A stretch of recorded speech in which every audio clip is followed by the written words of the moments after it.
everyone, my name is Cynthia, let's talk books, and today I have a haul for you. Now this is a haul that has taken me months to accumulate because I've known for a few months that I was very likely to move, but it wasn't until January that it became clear that I would be moving. As a result of that, I have been slowing down all of my book buying, which needed to happen anyways because I was running out of bookshelf. It's not a huge book haul, but it's things that have really caught my interest and that I've really wanted. So let's get started. I'm just going to reach back here for all these books rather than piling them up everywhere. But the first book is Asterix and Cleopatra. So this is a graphic novel and follows the comic of Asterix. This is set in like Roman France and makes the Romans look like idiots. This one in particular interests me with Cleopatra because I am developing a lesson plan around how Asterix deals with race and gender, and so this would be a perfect kind of example about how problematic that these comic books can be when it comes to race and gender. Alright, next was the book that I allowed myself to buy when I was visiting my family in Kansas. This is Nalini Singh's A Madness of Sunshine. I believe this is like a mystery thriller, and Nalini Singh usually writes fantasy romance. And I'm always super interested with the receipt fell off when an author kind of ventures into a different genre. I love when they do that, and I love mystery thrillers, so I'm really excited to read this book. Was from my Ripped Bodice haul. So I believe this must have been early January. So this is Penny Reid's Neanderthal Seeks Human. This needs to be it's book number 1 in the Knitting in the City series. I know that Penny Reid is a very popular author. I have not read anything by her, so I really wanted to give her a try, and this seemed more up my alley than some of the other ones. But let me find it. I did pick up another Penny Reid book, Kissing Tolstoy. This is number 1 in the Dear Professor book. I am really hesitant about this series because it deals with, because they deal with professors having relationship in some instances with students, and I'm not okay with that as a professor. Like, that's a huge no-no. But people speak so highly of this series in particular that I decided I would give the first book a chance and then see how I feel about it, go from there. I can't even, usually if I know it's a professor and a student romance, I will not go anywhere near it. It's just a huge no-no for me, and I'm not okay with professors that have relationships with students. I think it is an abuse of power, but in fiction, we'll see how it's handled.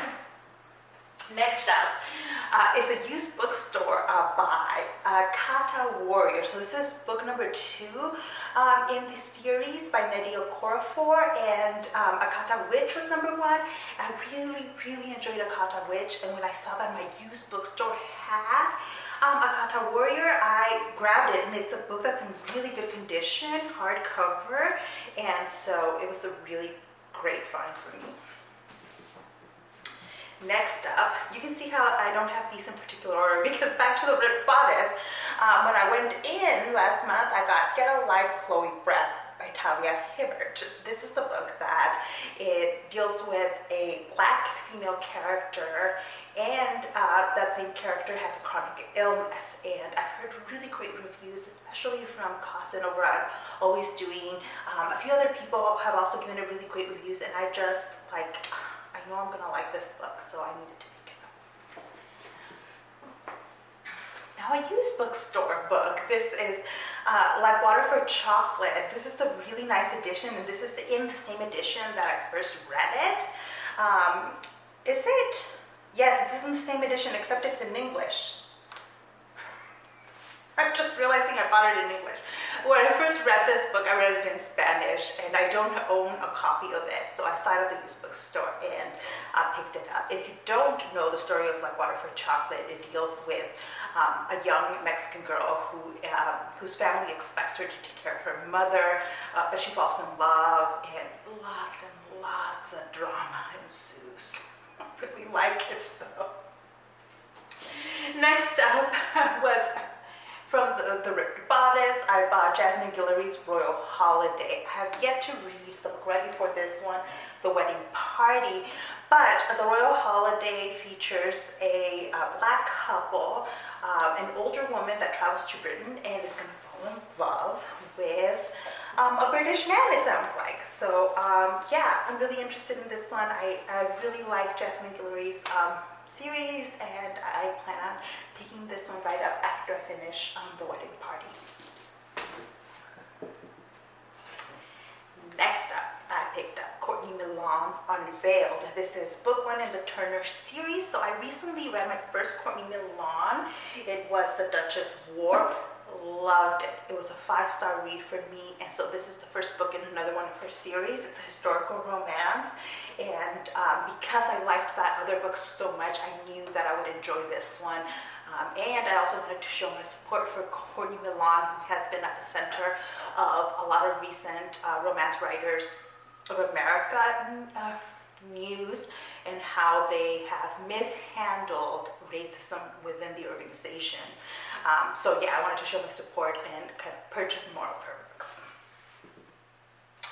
Also at the Ripped Bodice, I picked up Xeni by Rebecca Weatherspoon. Rebecca Weatherspoon wrote one of my favorite romances I read last year, I believe, and that was Reid, a male buff nanny. I really enjoyed that book so much, and I want to read more from her. She was also at the store when I was there, so she actually signed it for me. She is so nice. Every time I've seen her at the Ripped Bodice, she has been incredibly like welcoming, and like we'll chit chat, and I just really enjoy it when I see her out at the store, and I really enjoy her books. So I don't know a ton about this one. I'm like, I should tell you something about the books, but mostly I just picked it up because I wanted to read more by her. This is one of her most recent releases. She's got another one coming out, A Cowboy to Remember, and I will also be picking that one up. The next book is one of my most recent finds at the used bookstore, and that is Carmen Machado's Her Body and Other Parties. So I recently read In the Dreamhouse. Loved it. Oh my god, I think I haven't talked about it on the channel yet, so I will be talking about it in my February wrap-up. But that book is so it's just so wonderful, like really amazing. And if the short stories in this are anywhere near like as powerful and emotional and beautiful as in the Dreamhouse, then it was worth every single penny. And yeah, you'll hear more about her from me. Next up, I did pre-order Untamed Shore, which came out in February by Silvia Moreno-Garcia, who also wrote a book I just gave 5 stars to, Gods of Jade and Shadow. Oh my god, I can't believe I forgot it. I will be doing actually a dedicated review to Gods of Jade and Shadow. I'm just waiting a couple more weeks because Silvia Moreno-Garcia is actually coming to my town. She's going to do a talk and do several events, and like I want to have video of that footage to include into a video. And yeah, so this is her very first thriller, mystery thriller. There's clearly going to be sharks in a small town in Baja California, and I really liked the way Silvia Moreno-Garcia wrote Baja California in Gods of Jade and Shadow, so I am excited for this book. Next up was something that I purchased on a whim. This is J.D. Robb or Nora Roberts'. It's called 3 in Death. It includes 3 short stories in the In Death collection, in the In Death series. I usually skip over the short stories because my library doesn't have them, and I'm usually reading the In Death series from my library. But I decided to go ahead and pick this one up so that I have them. I should have probably just got them on ebook, but like I said, it was one of those like impulse purchases kind of, I believe. Next up, and lastly, 2 books that were gifted to me. I run a meetup book club in my area, and because I'm moving, I had to give up the book club. And one of the ladies that I've known for a really long time, I've run this book club for close to 4 years now, and a few of the ladies I have known pretty much since the beginning, and one of them gifted me these 2 books, and I'm really grateful.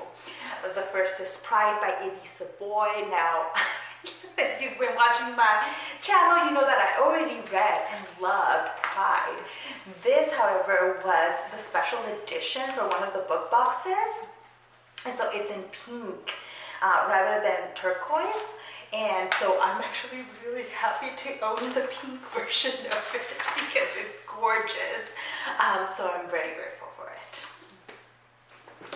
And then she also gifted me White Rose by Kip Wilson. And this is how good, like, some of the members of my book club know me. This is set in World War II, and it's actually in verse. So it's like a poem, and it's about the Scholl siblings, who were one of the few people to really stand up to the Nazi regime during World War II. They spoke out, they wrote leaflets, tried to publish tracts, and they were killed for standing up against the regime. And so I'm actually really excited for this. And my friend wrote a really nice note here. So these books are special. And before I forget, one more book. This is the first arc I have ever been sent. This is Promise Me You'll Shoot Yourself, The Mass Suicide of Ordinary Germans in 1945 by Florian Huber. So they reached out to me on Goodreads because I did a review of another nonfiction book, and they asked if I would be interested, the publisher asked if I would be interested in reading this, and this is actually something that I teach in my history of violence and my gender and sex in history courses, in which I talk about the rape of German women at the end of World War II. So I'm really interested in how the author is going to handle all of that in here. The book was already published in Germany, and it will be published for the first time in English in the US March 10th. So I will be reading this fairly soon and letting you all know what I feel about it. So it is nonfiction. This is not a work of fiction. So we will see this. Those are all the books that I have purchased in December, January, and February. So not bad, although I really needed to have not bought any of these, because now I have to box them all up and carry them across Southern California, because I'm moving, and I'm not moving within my town. I'm actually moving miles away. So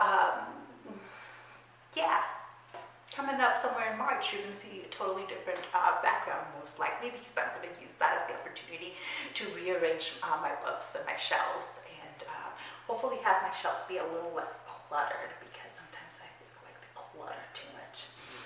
But if you have read any of these, if you plan on reading any of them, let me know down below. Thank you so much for watching, and I'll see you